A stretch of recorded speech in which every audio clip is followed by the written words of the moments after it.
Hello, I'm so happy I got a hold of you. Welcome to another exciting episode of Lucious Showcase. I am Lucious T, and no, we are not talking about the sure-to-be amazing Amazon Rings of Power series.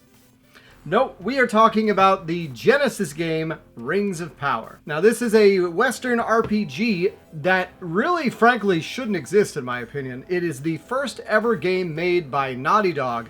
Yes, that Naughty Dog.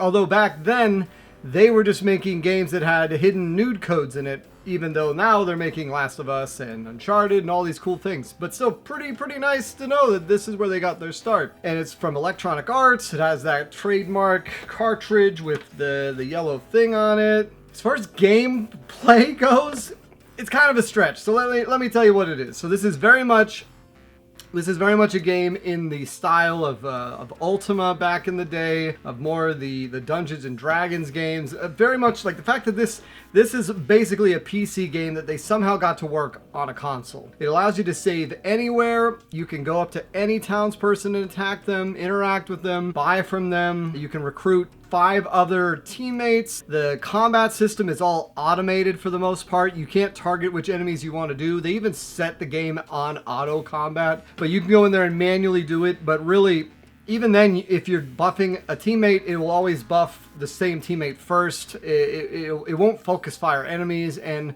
here we start getting to the problems of the game. First and foremost, it is brutally hard. The frame rate when you're walking on the overworld is like 2 frames a second. Like, you hit the controller and then your guy moves a second later. You get used to this, and I could forgive that if the actual combat was anything, but this game is just brutally hard. You can't see the enemies. You'll get randomly attacked, and you'll get randomly attacked by end level enemies at a moment's notice, or you'll get attacked by some random dude. Or there was even one time where the game just said, "Oh, the Dark Lord found you, you're dead," out of nowhere. Now they try to alleviate this by allowing you to save anywhere you want while you're on the overworld, and you're in the overworld a lot, but still, it's kind of a bummer. So you have this overworld. Now, back then they knew this game was going to be hard, so look at the size of this damn manual they gave you. And I think the original game even came with a map. Like, this is a thick-ass manual for a Genesis game. And they go through, there's 11 rings of power you can find throughout the world. You start off with the sorcerer, and you can recruit a knight, a conjurer, a magician, a necromancer, an archer, for 6 total. Each one of them has a different character sprite. One of the funny things with the character sprites is the cultist people look just like the blue magician dudes from The Messenger.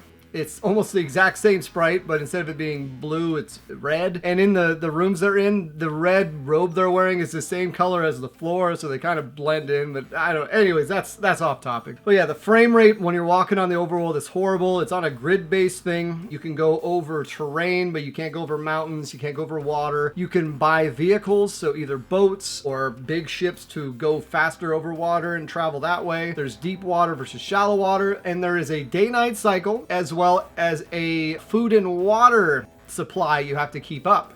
Now, this is where the game's really freaking annoying, is you need to buy food and water, but once you start getting low on it, the game starts interrupting you and saying, "Hey, you need food and water." Yeah, I know, dipshit, but you can't go out and find enemies to kill, because that is just not how this game works. Usually you're going to find an enemy, they'll destroy you, especially before you have a whole party. Even once you have a whole party, you'll still get destroyed. And even then, if you're attacking them, you have to then go heal by eating a meal or resting in the tavern, because you're gonna die the next time because your characters are so weak. Now, they expect you to start doing a bartering system because there's so many towns throughout the world, but at this point, it's one of those things where this is definitely a game where you need a hand. Like, you need a guide to walk through. So I found out that you can go and buy gems in one city. I think it's mined, and sell the gems at commerce for triple the price. And you do this for about, I don't know, an hour, and you can max out your money, and then you can have a bunch of gems in reserve. So I ended up doing that. By doing that, I was able to buy all the food and all the water. Okay, great. It sucks that you have to do that to get rid of a mechanic that doesn't really, yeah, it adds to the fantasy element, but it doesn't add to the enjoyment element. Like, imagine you're playing Final Fantasy VII and suddenly you have to get out of the dungeon you're exploring because your bro ran out of mana chips. Like, oh, I gotta go back to the store and get more mana chips. Can't possibly be fighting here with this giant sword if I don't have my mana.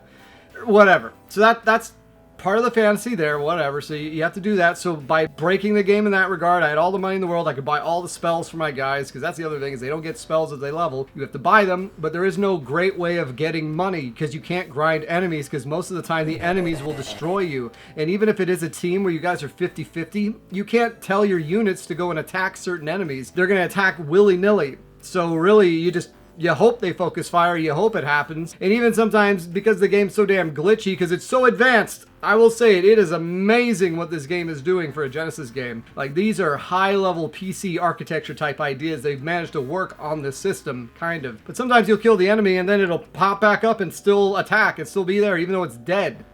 Kind of crazy how this works. And so you go through the game, you eventually unlock these other characters you can have it, and where you get the most experience, you'll find, is from completing quests.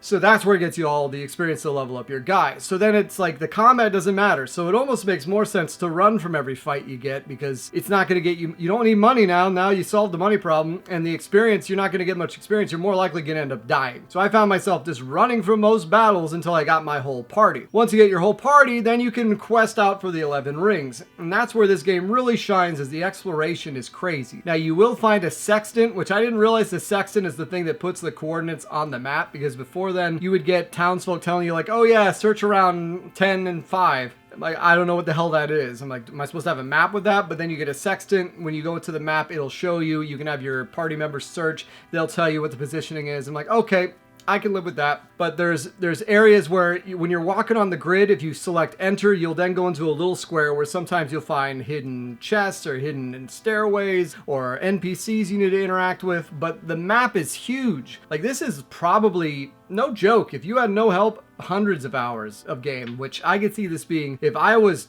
10, 12 for a summer, this would be one of the greatest games I'd ever found back in the day. If you can get past the flaws. Once again, if you can get past the flaws, because it is very unforgiving. But as an adult right now, having a newborn and wanting to get a video out before the new Amazon series comes out so I can capitalize on that SEO, wow.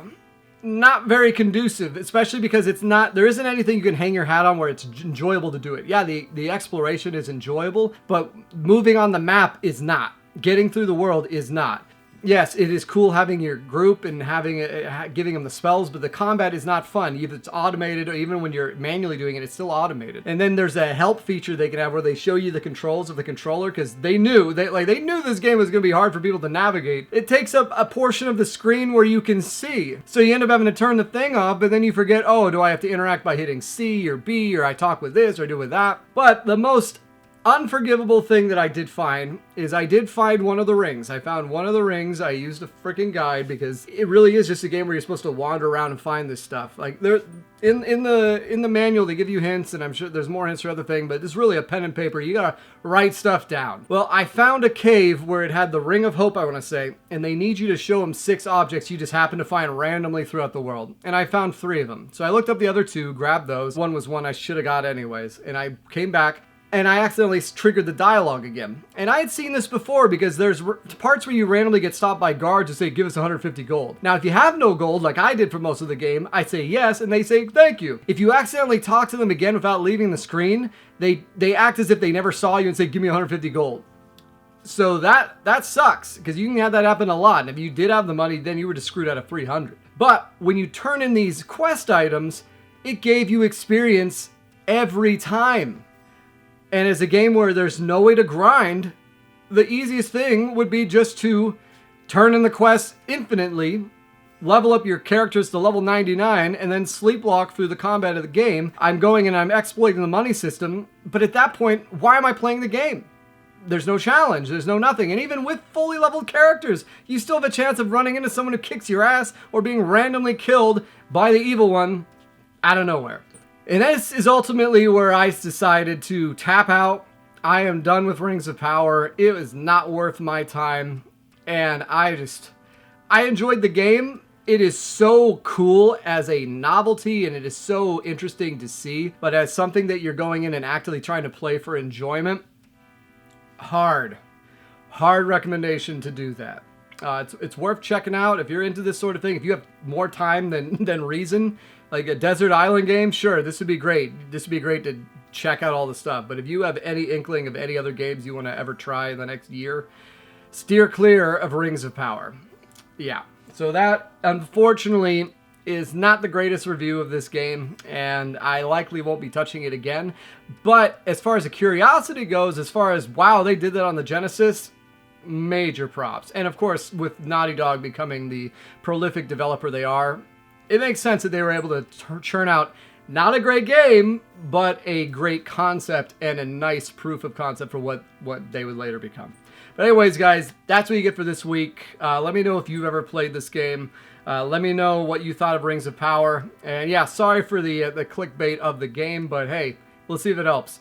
Anyways, that's what you get this week, guys. It's been so nice getting a hold of you. Take care. It's corn. It's corn. What do you like about corn? It has the juice. It has a more beautiful thing. It's corn. I can tell you all about it. I mean, look at this thing. When I tried it with butter, everything changed. Don't eat my dog. Don't eat her with butter. No, that's disgusting. But What's wrong with you? pretty tasty. Straight.